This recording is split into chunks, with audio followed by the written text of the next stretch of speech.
Yes, this is Black Light. Now, since I'm the only elder talking to you like in this such a manner, I'm gonna tell you how it was up here in Detroit.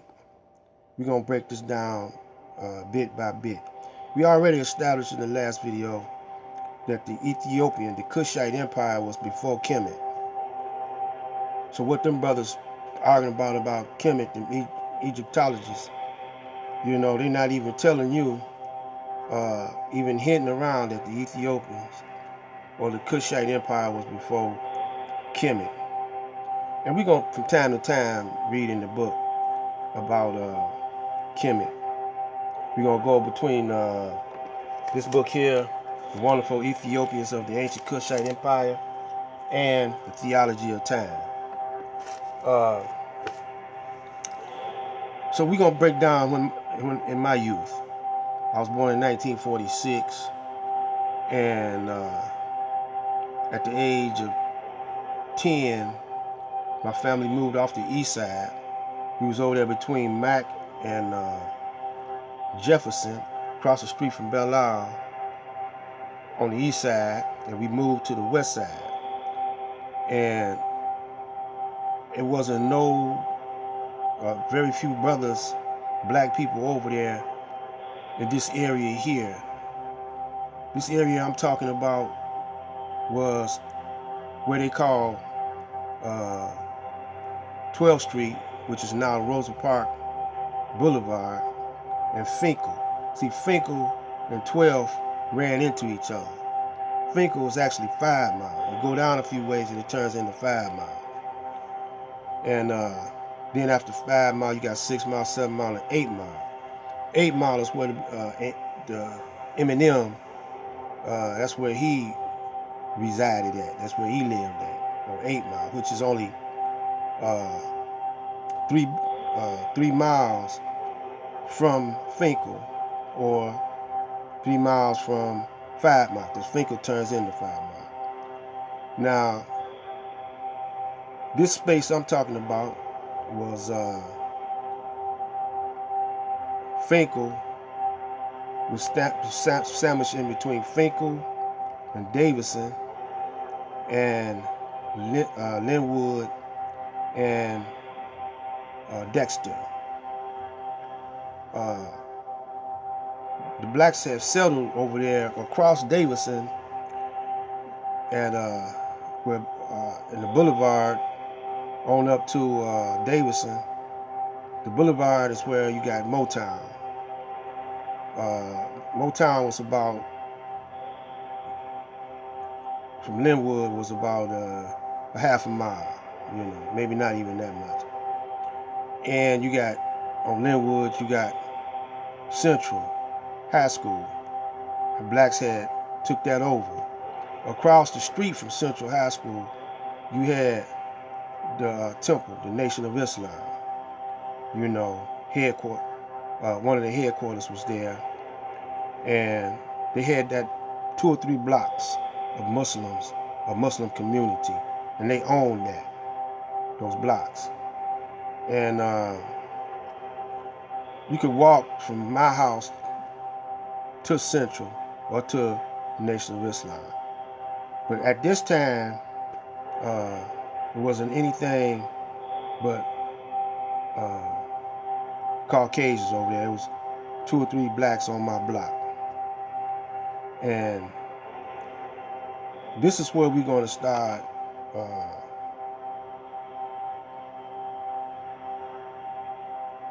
our story, or my life from this point. I was 10 years old. This was in 1956. We was living on Wildermere Street, and the Four Tops was Levi. The Four Tops was over there. David Ruffin, he was on the next street over, and Jackie Wilson was on the same street that I lived on, but he was further down, maybe about 6 or 7 blocks going north. There was some more, but we're not going to have time to name all the entertainers that lived in that area. But it was compact with entertaining local entertainers and that later on became national because they got with Motown, and some just stayed local, but they was famous, you know, in Ohio and in that part of, I mean, in Detroit. Like Carl Carton, he lived on the east side though. But anyway, all these Caucasians moved over there. They mostly were Jewish, and I went to a school at that time called Custer. Custer, the great Indian killer, General Custer, who killed the Indians. And I was going to school over there. And we moved over there. There was a handful of blacks over there, but it was a gang going to that school called the Pilgrim Villages.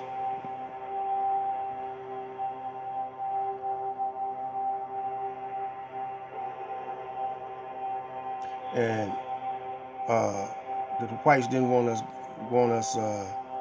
going to that school, so we had some run-ins. Now, the school that we was going to attend after we left, graduated from Custer Elementary, would have been Post Junior High, then later on Mumford Junior High.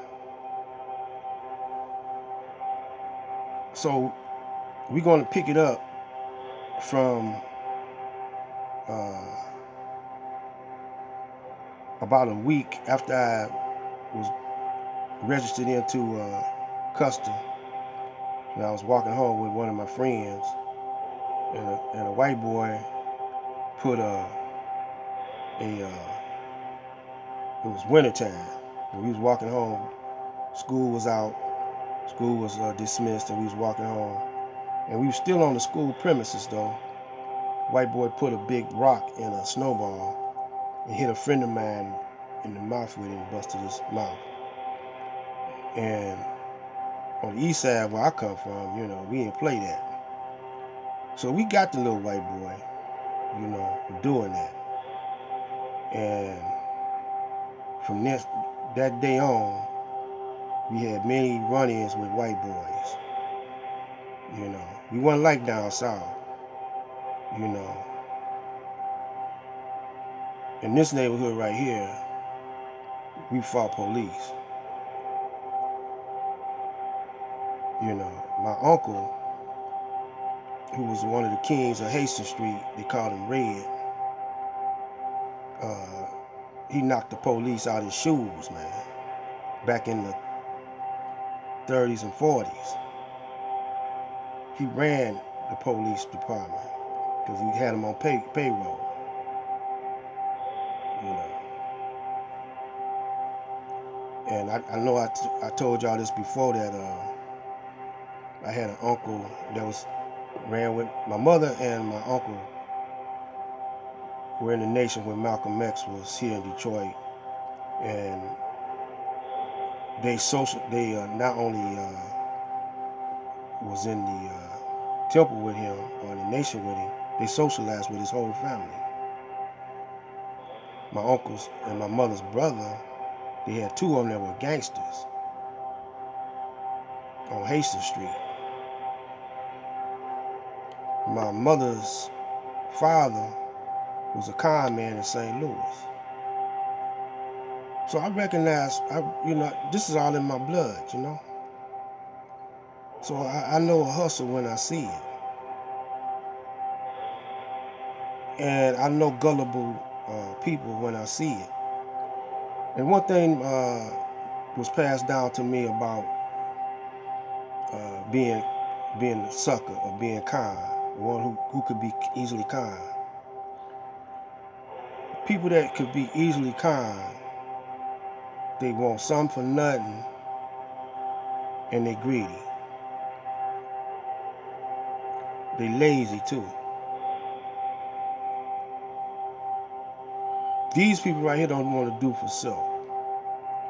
So all you people that got conned by polite and is getting conned now by others, there's something in y'all. Y'all suckers and y'all head got bumped. A brother sold y'all a dream. You know? And it's still going on now. I mean, the U.S. government, your local city, your local state, they suck in the whole people. They con men. And y'all ain't woke up to that yet. See, an individual, he can't hardly do nothing by himself. You know, when the British